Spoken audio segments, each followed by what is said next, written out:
Hi friends! నేను మీ సీతామహాలక్ష్మి. ఈనాటి కథలకి స్వాగతం. ఈరోజు మనం పిశాచి నాటకం అనే చందమామ కథని చెప్పుకుందాం. రచన బూర్లె నాగేశ్వరరావు గారు.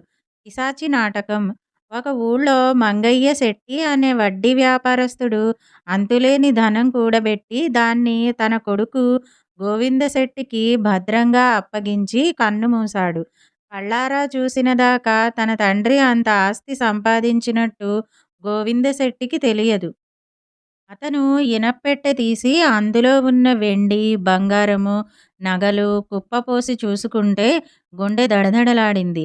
తండ్రి ఇచ్చిపోయిన అంత ధనాన్ని దొంగల బారి నుండి కాపాడుకోవటం మాటలు కాదు. దాన్ని క్షేమంగా ఉంచటానికి గోవిందశెట్టి ఒక ఆలోచన చేశాడు. ఆ ధనమంతా 2 లంకె బిందెల నిండా పోసి అర్ధరాత్రి వేళ ఆ బిందెలను తీసుకుపోయి ఊరి బయట ఉండే దెయ్యాల మర్రి కింద పాతిపెట్టాడు. ఆ మర్రి చెట్టు మీద దెయ్యాలుంటాయన్న నమ్మకం మూలాన రాత్రివేళ ఆ ఛాయలకు ఎవరూ వెళ్ళరు. తన డబ్బును రక్షించుకోవటం కోసం గోవిందశెట్టి పిశాచాల భయాన్ని దూరంగా ఉంచటమే గాక తానే ఒక పిశాచం పాత్ర ధరించాడు. ఎందుకంటే తాను పాతిపెట్టిన ధనానికి రాత్రిపూట తానే కాపలా కాయాలి. అందుకోసం గోవిందశెట్టి చీకటి పడినాక ఎవరూ చూడకుండా నిలువున తెల్లబట్టలు ధరించి పిశాచం వేషం వేసుకుని కాళ్ళకు గజ్జెలు కట్టుకుని వింత వింత ధ్వనులు చేస్తూ మర్రి చెట్టు నీడలో మసిలేవాడు. రాత్రి అంతా అలా తిరిగి అతను తెల్లవారుజామున ఇల్లు చేరుకునేవాడు. మర్రి చెట్టు కింద దెయ్యం లాంటిది తారట్లాడుతున్నట్టు పుకారు పుట్టింది. తన తండ్రి పిశాచమై మర్రి చెట్టును ఆశ్రయించినట్టు గోవిందశెట్టి ఊరంతా ప్రచారం చేశాడు. అంతవరదాకా మర్రి చెట్టు మీద పిశాచాలున్నాయన్న పుకారే తప్ప ఇప్పుడు పిశాచాన్ని స్వయంగా చూసిన వాళ్ళున్నారు. మంగయ్య శెట్టి పిశాచమై మర్రి చెట్టును ఆశ్రయించాడన్న నమ్మకం ఊరందరికీ కలిగింది. ఆ కారణంగా చీకటి పడితే ఇల్లు దాటి బయటికి రావడానికి అందరూ భయపడుతున్నారు. మర్రి చెట్టు ప్రాంతాల పిశాచం ఉన్నట్టు చూసినవారు కొందరికి జ్వరాలు వచ్చాయి. మంగయ్య శెట్టి పిశాచం గురించి గోరంతలు కొండంతలుగా ఊళ్ళో చెప్పుకోసాగారు. ఊరి పరిస్థితి మారిపోయింది. పనులు పాడు అయ్యాయి. పొలాలకు రాత్రిపూట కాపలా లేదు. పొరుగుళ్ళ దొంగలు పంటలు యథేచ్ఛగా దోచుకుపోసాగారు. ఊళ్ళో ఏ మనిషికి గాని, గొడ్డుకి గాని జబ్బు చేసినా, చావు సంప్రాప్తమైనా అది పిశాచం పనేనని అందరూ నమ్మారు. గ్రామ జీవితం అస్తవ్యస్తమైంది. గ్రామంలో దరిద్రం తాండవించడం కూడా గోవిందశెట్టికే లాభించింది. తన వద్ద ఉన్న సరుకు హెచ్చు ధరలకు అమ్మి అతను మరింత లాభాలు చేసుకోనారంభించాడు. అతను గ్రామస్తుల మీద కనికరించి తన పిశాచం వేషం మానుకోక ఆ వేషంతో కాపలా కాస్తూనే ఉన్నాడు. ఈ స్థితిలో చిన్నడు అనేవాడు తన కుక్కతో సహా ఆ గ్రామం చేరాడు. ఊరిలో అడుగుపెడుతూనే అతను మంగయ్య శెట్టి పిశాచం గురించి, దాని మూలాన గ్రామానికి పట్టిన పీడ గురించి విన్నాడు. అతనికి చాలా బాధ కలిగింది. జనానికి పిశాచాల భయం లేకుండా చేస్తే తప్ప వారి జీవితాలు బాగుపడవు. తాను ఆ పనికి పూనుకునే ముందు మంగయ్య శెట్టి పిశాచాన్ని ఒకసారి చూడాలనుకున్నాడు. అప్పుడు గాని దాన్ని గురించి ఏదో ఒకటి చెయ్యటం సాధ్యం కాదు. ఆ రాత్రి అతను నిర్జనంగా ఉన్న దెయ్యాల మర్రిని చేరి దాని మీద ఎక్కి కూర్చున్నాడు. అర్ధరాత్రి అయ్యేసరికి గోవిందశెట్టి చెట్టు కిందికి రావటము, పిశాచం వేషం వేసుకోవటము, చెట్టు నీడలో తారట్లాడటము చిన్నడికి కనిపించింది. ఎవరో మంగయ్య శెట్టి పిశాచంలా నటిస్తూ ప్రజలను భయభ్రాంతులను చేస్తున్నారు. ఎందుకు? ఇందులో ఆ మనిషి స్వార్థం ఏదో ఉండి ఉండాలి. తన స్వార్థం కోసం ప్రజలను నానా క్షోభలకు గురిచేస్తున్న ఈ కిరాతకుణ్ణి తప్పకుండా ప్రజల ముందుకు ఈడ్చాలి. అప్పుడు గాని వాళ్లకు పిశాచ భయం పోదు. తెల్లవారుజామున గోవిందశెట్టి ఇంటికి తిరిగి వచ్చేటప్పుడు చిన్నడు అతని వెనకగా వచ్చి ఆ ఇల్లు గలవాడిని గురించి వాకబు చేశాడు. గోవిందశెట్టి మంగయ్య శెట్టి కొడుకేనని, మంగయ్య శెట్టి అంతులేని డబ్బు సంపాదించి చచ్చాడని, అతను ఇప్పుడు పిశాచం అయ్యాడని ఊరివాళ్ళు చిన్నడికి తెలిపారు. తన తండ్రి పిశాచం అయ్యాడని ప్రచారం చేసి ఆ వేషంతో తాను ప్రజలను హడలగొట్టడంలో గోవిందశెట్టి అభిప్రాయం ఏమై ఉంటుందని చిన్నడు తీవ్రంగా ఆలోచించాడు. తన ఇంట్లో ఉన్న ధనపు రాశులను దొంగలు దోచుకుపోతారన్న భయం కూడా లేకుండా గోవిందశెట్టి రాత్రివేళ మర్రి చెట్టు కింద కాపలా కాయటానికి బలమైన కారణం ఏదో ఉండాలి. ఆ రోజు కనుచీకటి వేళ చిన్నడు గడ్డాలు మీసాలు పెట్టుకుని గోవిందశెట్టి ఇంటికి వెళ్ళి మంగయ్య శెట్టి, మంగయ్య శెట్టి అని కేక పెట్టాడు. గోవిందశెట్టి తలుపు తీసి చిన్నడిని ఒక్క క్షణం తేరిపార చూసి ఏం కావాలి? నువ్వెవరు? అని అడిగాడు. నేను జోగీందర్ కొడుకును.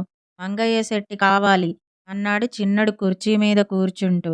చిన్నడి చొరవకు గోవిందశెట్టి విస్తుపోయి ఆయన మా నాన్నగారు. ఆయన చనిపోయి చాలా రోజులయింది.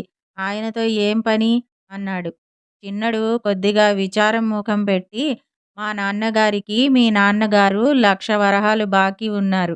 వాటి కోసమే వచ్చాను. ఆ డబ్బు ఇచ్చి నన్ను తొందరగా పంపించే ఏర్పాటు చూడు అన్నాడు. గోవిందశెట్టి ఉలిక్కిపడి ఆ! ఏమిటి? మా నాన్నగారు మీ నాన్నగారికి 1,00,000 వరహాలు బాకీ ఉన్నాడా? ఆ డబ్బు నీకు నేను ఇయ్యాలా? బాగుంది.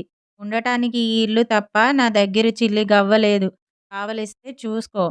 నాకు బతుకు వెళ్ళమారటమే అంతంత మాత్రంగా ఉన్నది అంటూ చిన్నడికి ఇంట్లో ఉన్న ప్రతి పెట్టె, ఇనప్పెట్టెతో సహా చూపించాడు. అంతా చూసిన మీదట చిన్నడికి సంగతి ఏమిటో పూర్తిగా అర్థమైపోయింది. గోవిందశెట్టి తనకు ఉన్నదంతా దెయ్యాలమర్రి సమీపంలో దాచి రాత్రిపూట పిశాచి వేషం వేసి అక్కడ కాపలా కాస్తున్నాడు. అటుకేసి ఎవరూ రాకుండా కూడా చూసుకుంటున్నాడు. ఈ సంగతి గ్రహించిన చిన్నడు చూడు గోవిందశెట్టి బాకీ అన్న తర్వాత బాకీయే. నీ ఇల్లు అది అమ్మేసి అయినా మా నాన్న బాకీ తీర్చటం మంచిది. మా నాన్న సంగతి నీకు తెలీదు అని బెదిరించాడు. గోవిందశెట్టి మండిపడి ఇంకోసారి ఆ మాట అన్నావంటే నీ ప్రాణాలు దక్కవు. మా నాన్న ప్రస్తుతం పిశాచమై తిరుగుతున్నాడు. మంగయ్య శెట్టి పిశాచం పేరు చెబితే ఈ ప్రాంతంలో కప్పలు కూడా నీళ్లు తాగవు. మీ జోగీందర్ ఏం చెయ్యగలడు? అన్నాడు. చిన్నడు పకపకా నవ్వి అదా నీ ధైర్యం? మా నాన్న కూడా చచ్చి పిశాచమై మా ప్రాంతాల విలయతాండవం చేస్తున్నాడు. పిశాచి అయినాక తనకు రావలసిన బాకీలన్నీ ఒకటొకటే వసూలు చేస్తున్నాడు. మొండికెత్తిన వాళ్ల చేత నెత్తురు కక్కిస్తున్నాడు. ఆయన మీ నాన్న మీద విరుచుకుపడతాడనే భయంతోనే బాకీ వసూలుకు నేను స్వయంగా బయలుదేరి వచ్చాను. నన్ను ఉత్త చేతులతో వెనక్కు పంపావో నీ ప్రాణానికి నేను పూచీ పడను. నువ్వు డబ్బు లేదని నన్ను మోసగించగలవు గాని డబ్బు ఎక్కడ ఉన్నది పిశాచానికి తెలియదా? ఆ సంగతి నీకు తెలియదా? వెళ్ళి వస్తా అంటూ బయటపడ్డాడు. గోవిందశెట్టికి మతి పోయినట్టయింది. పిశాచంగా నటిస్తూ మనుషులను హడలగొట్టవచ్చు గాని నిజంగా పిశాచం వెంటబడితే తన గతి ఏం కాను? అయినా ఆ రాత్రి గోవిందశెట్టి మర్రి చెట్టు కిందికి వెళ్ళి పిశాచం వేషం వేశాడు. కానీ కాళ్ళు వణుకుతున్నాయి. జోగీందర్ పిశాచం తన డబ్బు కోసం రావచ్చు. ఈ నిర్జన ప్రదేశంలో పిశాచాన్ని ఎదుర్కొనే కన్నా తన డబ్బు తన ఇంటికే తీసుకుపోవటం మేలు. ఊరి మధ్య పిశాచాల భయం తక్కువ. పిశాచాల భయం కన్నా దొంగల భయం కూడా తక్కువే. గోవిందశెట్టి తాను ధనం పాతిన చోట తవ్వి లంకెబిందెలు పైకి తీశాడు. అంతలో చెట్టు మీది నుంచి చిన్నడు గోవిందశెట్టి ముందు దూకాడు. గోవిందశెట్టి భయంతో కెవ్వున అరిచాడు. చిన్నడు అతన్ని పట్టుకుని మర్రి చెట్టుకే కట్టేసి అతనికి తన కుక్కను కాపలా పెట్టి ఊళ్ళోకి వెళ్ళి మంగయ్య శెట్టి పిశాచాన్ని చూపిస్తాను రండి అని జనాన్ని పిలుచుకొచ్చాడు. వాళ్ళు గోవిందశెట్టిని గుర్తించి నివ్వెరపోయారు. చచ్చిపోయిన మంగయ్య శెట్టి ఎన్నో అక్రమాలు చేసి ఇంత డబ్బు సంపాదించి ఉంటాడని ఊళ్ళో ఎవరూ ఊహించి ఉండరు. ఆ సంగతి గ్రామస్తులకు తెలియకుండా ఉండగలందులకు ఈ గోవిందశెట్టి తన తండ్రి సంపాదన అంతా లంకెబిందెలలో పెట్టి ఇక్కడ దాచి తన తండ్రి పిశాచం అయినట్టు మిమ్మల్ని నమ్మించి వీటికి రాత్రివేళ కాపలా కాస్తున్నాడు. ఇందులో ఊళ్ళో వాళ్ళు పోగొట్టుకున్న దొంగ సొత్తు ఎంత ఉన్నదో మీరే నిర్ణయించుకుని ఎవరిది వారికి తిరిగి ఇచ్చేయండి. మీరు దెయ్యాలు, భూతాలు, పిశాచాలు అని భయపడినంత కాలము మిమ్మల్ని ఎవరు పడితే వాళ్ళు తేలికగా మోసం చేయగలరు. మీ బతుకులు బండలైపోతాయి అన్నాడు చిన్నడు.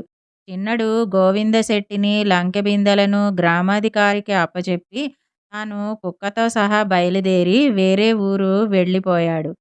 ఇదండి పిశాచి నాటకం కథ. ఈ కథ గనక మీకు నచ్చినట్టయితే లైక్ చేయండి. ఈ కథను మీ స్నేహితులకు షేర్ చేయండి. కథపై మీ అభిప్రాయాన్ని కామెంట్ రూపంలో తెలియజేయండి.